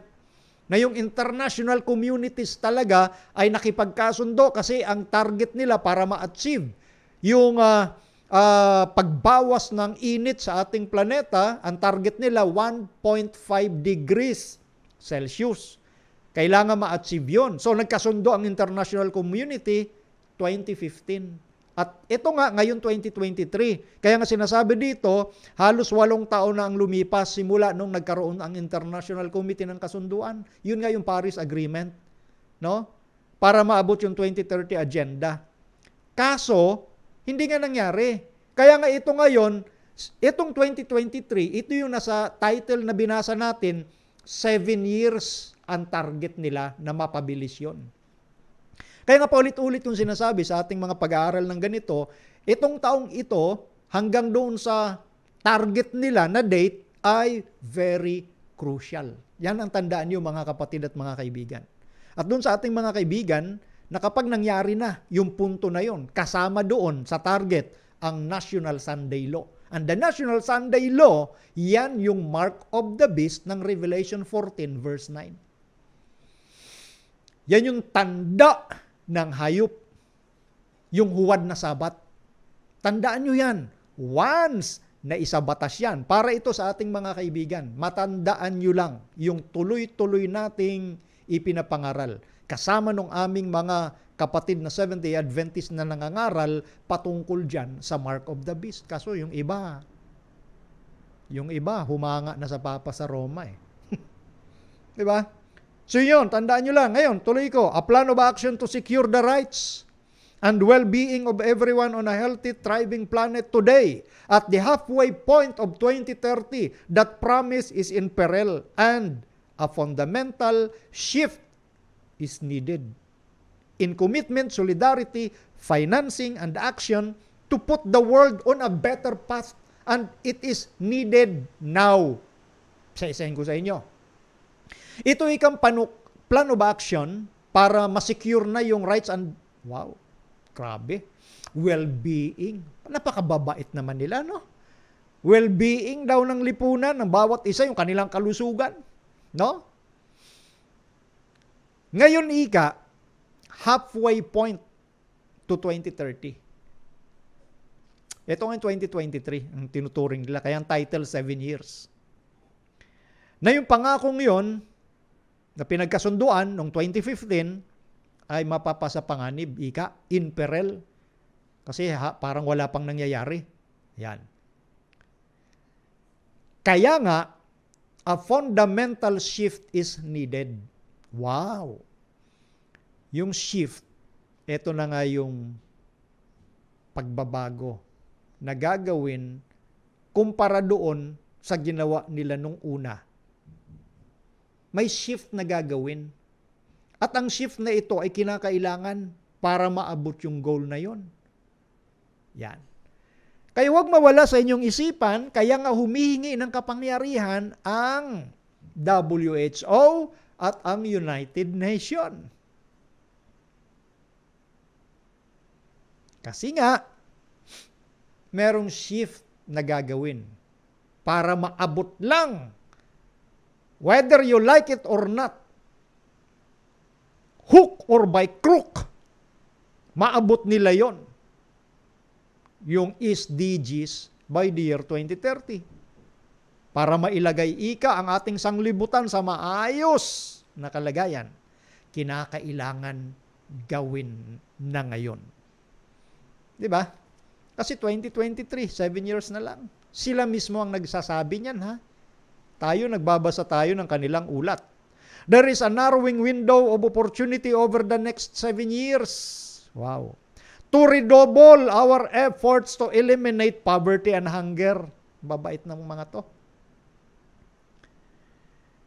Makitid na lang daw ang bintana doon sa opportunity sa nalalabing 7 taon para i-redouble na yung kanilang efforts para maalis na o mawala na ang kahirapan at gutom. Kapag ang doktrina o isipan mo ay hindi nakabatay sa plano ng Diyos, gagawa ka nga ng hakbang mo na para samahan ng lahat, papaniwalain mo nga sa isang bagay na hindi ka panipaniwala. Yan ang tandaan nyo, mga kapatid, mga kaibigan. Ang poverty o ang gutom, mawawala yan sa panahon lamang na maayos na ng Panginoong Hesus ang ating planeta. Doon lang magkakaroon ng katuparan yan. Hindi doon sa SDGs 2030 agenda. Kaya nga sinasabi ko sa inyo, ang pagtatalakay natin ito ay pagkukumpara sa plano ng Diyos at sa plano ng tao sa sanglibutan na hiwalay sa Diyos. At ang issue na pinagfofokusan ngayon, climate crisis na kaakibat ng kalusugan. Ayon mismo sa leader ng World Health Organization. At yun din ang nabasa natin sa Spirit of Prophecy at yun din ang nabasa natin sa Bible. Di ba? Ano pa? Bukod sa poverty at hunger, advance gender equality, yan. And overcome the triple planetary crisis. Failure to heed this call will fuel greater political instability and displacement. Yung kabiguan ika, natugunan ang panawagang ito ay magsisilbing fuel para sa hindi maayos na kalagayang politika. Meron ng fear uli na ipinaparating. O ngayon, eto, patapos na tayo. Anyway, mga ka-ROF, bukas wala ho tayo bukas ng 3:00 kasi po ako ay maglilingkod maghapon doon sa Paradahan Church sa may Tansa, Cavite. So, para alam nyo na ho. Ngayon, eto, sa pagtatapos din ho natin, malapit na to. Lumakas na ang ulan ho dito eh. Ito, pakinggan nyo si John Kerry from the United States of America, Secretary of State. Nagpapalabas din siya ng mga, siyempre, kung anong sinasabi ng White House. Okay? Eto po yon. Pakinggan nyo ang sinasabi niya. But let me make this is very important. Ako ang hindi makarinig. Lakas kasi ng buhos ng ulan dito. Kailangan ko marinig. Eto, nilaksan ko na ha. Doon sa mga naka-speaker na ng malakas dyan, medyo tinaas ko lang ang volume para marinig ko rin kasi ang hirap, ang lakas ng ulan doon dito, buhos ng ulan eh. Make this is a very important point. The climate crisis is growing by the day. You just saw and have reported on what happened in New York. All around the world, there are record-breaking days where the heat... Ang punto pa rin, climate crisis pa rin yung sinasabi niya, kagaya yung in-example niya mga nangyari, lalo na sa New York, kung panuorin niyo yung mga videos doon. Ganon. Eto, medyo hirap akong sa lakas ng buhos ng ulan. But let me make this is a very important point. The climate crisis is growing by the day. You just saw and have reported on what happened in New York. All around the world, there are record-breaking days where the heat is greater than it's ever been before. This will be the hottest June and July. It'll be the hottest summer. It'll be the hottest year. And we all know that because the science is telling it to us and because Mother Earth is responding by telling us exactly what's going on. So we have to now summon more people to the table all around the world. Hindi ko anong nagets pero kukunti lang yung nahagip ko. Sobrang lakas talaga ng buhos ng ulan. Yung nahagip ko nga, yun nga, makikipagtagpo rin siya doon sa ibang leader ng mga malalaking bansa para pag-usapan ng mas, mas maayos at mapabilis yung pagtugon dito sa climate crisis. So, ang punto lang dito, lahat ay nagkakaisa. Especially ang second beast ng Revelation chapter 13. Lalo na ang first beast. Magkakasama ho sila para sa katuparan na itong mga sinasabi nilang goals dahil sa nagaganap na krisis. Pero yun na nga, sa backdrop po ng Bible, hindi kasi ganon. Iba yung sinasabi ng Bible. Mawawasak pa rin ang ating sanglibutan. Ang solusyon na ino-offer po sa atin ay hindi yung offer ng sanglibutan, kundi yung offer mismo ng ating Panginoong Diyos sa pamamagitan ni Kristo. Yun yung offer niya. No? Yun yung offer niya. Yung pagbabago ng ating mga puso para makarating tayo sa kaharian ng Diyos, sa bagong langit at sa bagong lupa. Kagaya po nitong madalas nating basahin, na itong backdrop na ito ng Bible prophecy ay hindi mawala dapat sa ating kaisipan. Patungkol dito sa hayop na nasugatan ng sugat na ikamamatay, ang unang hayop ng Apokalipsis 13. And then, nung gumaling yung kanyang sugat, ang reaksyon ng buong lupa ng gilalas. They marveled after the beast. Yung marveled or panggigalalas ay nagpapakita ng paghanga, pagkilala, at pagsamba. Doon sa pagsasabi ng mga tao sa lupa, sino ang kagaya ng hayop at sinong makababaka sa kanya. Yan po yung praise sa mga Hudyo, na sinong katulad o kagaya ng hayop ay nagpapakita ng pagkilala sa kanya bilang pinakamataas. At yan nga ay katuparan ngayon sa pagkilala sa sistema ng papacy, lalo na sa ating kapanahunan dahil kinilala siya maging ng bansang Amerika na siya lang ang may moral na authority pagdating sa usapin ng climate crisis. Hanggat sa iba't ibang institusyon dito sa mundo, sa kanya na ngayon nakalagak ang pag-asa. And then, kapag nagawa na nila lahat yung mga panukalang ito, dito na ngayon papasok yung madalas nating banggitin at basahin sa Biblia. At kanyang isinasagawa ang buong kapamahala ng unang hayop sa kanyang paningin at pinasasamba niya ang lupa. At ang nangananahan dito sa unang hayop na gumaling ang sugat na ikamamatay. He will cause the earth to worship the first beast. Ito na yung totalitarian form of government na binabanggit natin sa inyo. Patapos na ho ang mundo.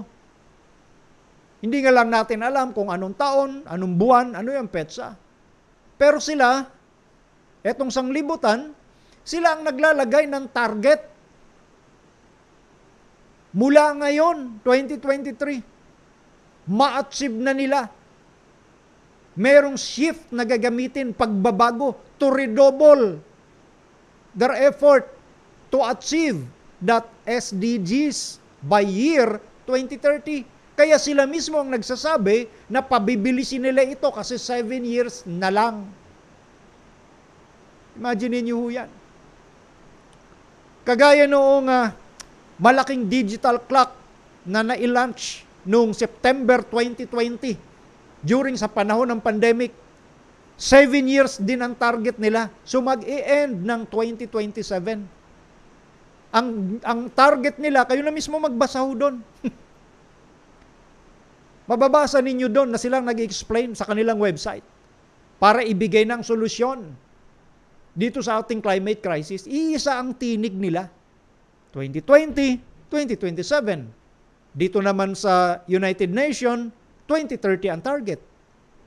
Alam nyo, may mahalagang event po sa Biblia na siyempre hindi natin malilimutan. Una, ang bautismo ni Kristo. Kailan naganap yon? Kailan naganap? 27 AD. 27 AD. At yung panahong yon, sa panahon natin ngayon, 2,000 years ago ang lumipas na. At yung kamatayan ni Kristo, nung pinako siya sa krus, ay year 31 AD. Bagaman itong sa UN, 2030. Di ba? So ito yung binabanggit natin, may mga crucial events na talagang magaganap ayon sa Bible prophecy. Hindi tayo dapat nakatayo doon sa theory ng Black Swan. Kasi sa Black Swan, hindi mo inaasahan. Supposedly, ganyan dapat tayo. Ang inaasahan natin ay yung sinabi ng Diyos na mangyayari. Kaya pag dumating yon, hindi na tayo gulat. Lalo na kung i-implement ang National Sunday Law at ang katuwiran ng mga tao sa mundo para nga mabigyan ng kapahingahan ng ating planeta. Yun lang ang purpose nun, ika. Walang kinalaman yan sa Mark of the Beast. Yun na. Black Swan nga, hindi nila inasahan yun. Pero tayo, wala tayo sa theory ng Black Swan dahil alam natin, ayon sa Biblia, yung mga magaganap dahil yung mga tanda nandito na. Nandito na. At yung sinasabi sa Spirit of Prophecy, ang sanglibutan, kasama na ang ilang mga miyembro ng iglesyang ito, dadanas ng overwhelming surprise. Magugulat sila. Matatabunan sila ng sobrang sorpresa kasi ang tingin nila hindi pa mangyayari. Ang tingin nila wala pa sa radar ang Mark of the Beast or Sunday Law. Yun ang tingin ng iba. Kung ating titingnan yung mga kaganapan, lalo na noong panahon ng destruction of Jerusalem noong 70 AD. Meron dong isang lalaki na panay ang sigaw, something like 7 years before that event, na pagsalakay ni General Titus sa Jerusalem. Yung lalaking yun ay pinagkakamalan lang na baliw kasi sigaw siya ng sigaw. Sigaw siya ng sigaw na malapit nang matapos ang Jerusalem, malapit nang mawasak. Hindi siya pinapansin. Binabaliwala siya. Kasi ang tingin, baliw. Ay, hindi pa mangyayari yan. Ang Diyos nagbigay din ng mga panaginip. Nagbigay din ang Diyos ng mga pangitain na nakita ito, nasaksihan mismo ng mga Hudyo. At yan ay nakarecord sa libro. Especially nung tao na nabuhay ng mga kapanahunang yon.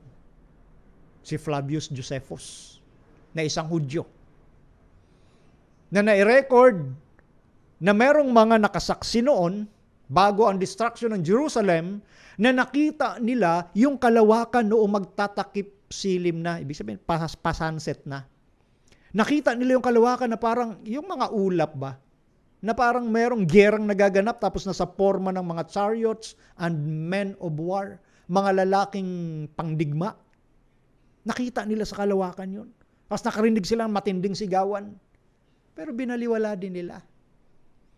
Bukod doon sa lalaking sigaw ng sigaw, akyat panaog, takbo parot parito doon sa Jerusalem na nagsasabi, matatapos na ang Jerusalem, wawakasan na ito. Pinakulong nga. Pinapatay pa yung lalaking yun. And then, nangyari nga nung 70 AD, yung hindi nila inaasahan na mangyayari. Kasi kampante sila na hindi pa mangyayari. Malayo yun. Tayo ang bayan ng Diyos. Yan ang espiritu ng kayabangan. Kaya sa tingin nila, makiisa tayo sa ginagawa ng sanglibutan. Magkaroon tayo ng participation para masolusyonan ang climate crisis. Ang ganda ng ginagawa ng Papa sa Roma. Sino ang nagsasabing masama yan? Alam niyo nagsasabi niyan? Mga Adventist member mismo. Akala nila itong mga nangyayaring ito, hindi patanda yan ng katapusan ng sanglibutan. They will come or they will experience the black swan. Yun lang ang malungkot dyan. Black swan. Yun ang mga makakaranas nun, mga kapatid at mga kaibigan. So sa ngayon, habang may pagkakataon pa tayo, tuloy na isuko natin ang ating sarili sa Diyos. No? At laging unawain yung sinasabi ng Panginoon sa pamamagitan ng banal na Espiritu, tayo pong lahat ay makapaghanda.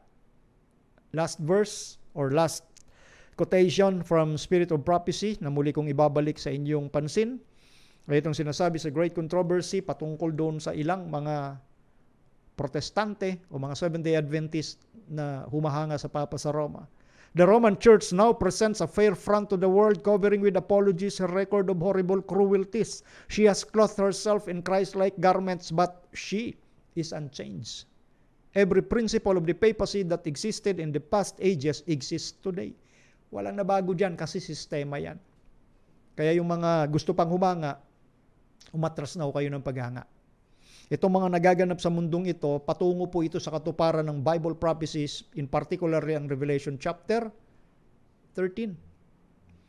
Ito yung sinasabi ho rito sa Revelation chapter 13, verse 15, at siya pinagkaloobang makapagbigay ng hininga sa larawan ng hayop upang ang larawan ng hayop ay makapangusap at maipapatay naman ang lahat ng hindi sumasamba sa larawan ng hayop. See? Itong nagbigay sa kanya ng hininga ng larawan ng hayop. Ang larawan ng hayop is a church and state combination. Ngayon, bubuhayin yun, yung kanyang larawan as a church and state. Remember the final declaration sa Kazakhstan na si Pope Francis mismo nagsabi na church and state neither or politics and religion neither to be mixed nor to be separated. Ibig sabihin, hindi dapat paghiwalayin, pagsamahin. At yan ngayon ang sigaw, yan ngayon ang boses ng mga politiko, lalo na sa makapangyarihang bansa ng Amerika. Pag nangyari na ang combination ng church and state, ito, yung mga magiging kasunod na pangyayari, dahil gusto ng maraming institusyon ngayon, like United Nations, at ng World Health Organization, nabigyan din sila ng kapangyarihan. Patungo ito sa pagbibigay ng hininga sa larawan ng hayop. The first beast of Revelation 13. Para siya'y makapangusap, at ito na nga, yung diabolical or totalitarian form of government, maipapatay yung hindi sasamba sa kanya. Yan po yun. So sa mga tapat na lingkod ng Diyos, hindi mangyayari yan. Poprotektahan tayo ng ating Panginoon. Yan ang napakaganda dyan. Pero, ngayon pa lang, maghanda na tayo. Especially ng ating spiritual aspect. No? Panahon ngayon, mula pa actually noong 1888, simula na ng loud cry, napakatagal na na-delay yung pagdating ng Panginoon. Tuloy natin ang loud cry of the third angel's message. Pray for the double portion of the Spirit na mag-control sa atin para tayo'y maging channel of blessings ng ating mga kaibigan at ng ating kapwa-tao. Yun po ang aking dalangin at nawa ang mga tatalakay nating ito ay lagi nating isabuhay yung mga prinsipyo mula sa salita ng Diyos na ating natutunan. Hindi ho wala tayong galit sa sino bang tao sa mundo. Ang pinag-uusapan natin ay system. Ang pinag-uusapan natin ay yung doktrina ng Biblia laban sa doktrina ng tao. Ang kapangyarihan ng Diyos laban sa kapangyarihan ng kaaway. Yun ang pinag-uusapan natin. Hindi tayo galit sa sino man tao. Mana pa, tayo'y nananawagan, kagaya ng panawagan noon ni Lot, na bagamat siya inalipusta, pero tuloy-tuloy ang kanyang pangangaral at kailanman hindi siya nagkaroon ng galit sa mga umalipusta sa Kanya. Yan din po yung ating ginagawa. Nagpaparting tayo ng present truth, the third angel's message of the Bible as a final warning before Jesus comes. Magaganap ang lahat ng sinabi ng ating Panginoon, kaya sana doon natin ilagay ang ating mga sarili.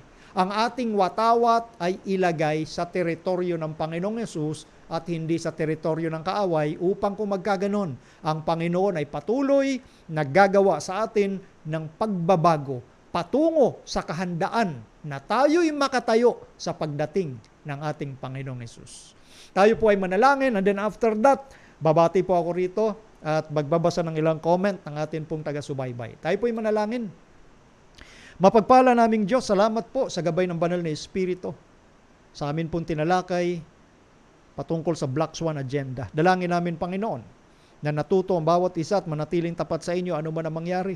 At patuloy nawa na maging channel of blessings ang bawat isa para ang marami naming mga kaibigan ay mabigyan ng warning patungkol sa gawain ng kaaway upang talikdan nila ito at tunguhin ang landas na makipot para gawin ang mabuti ninyong kalooban sa tulong ng banal na Espiritu. Maraming salamat, O Diyos, sa kapayapaan na aming tatanggapin mula ngayon at hanggang magpakailanman, alang-alang na lahat.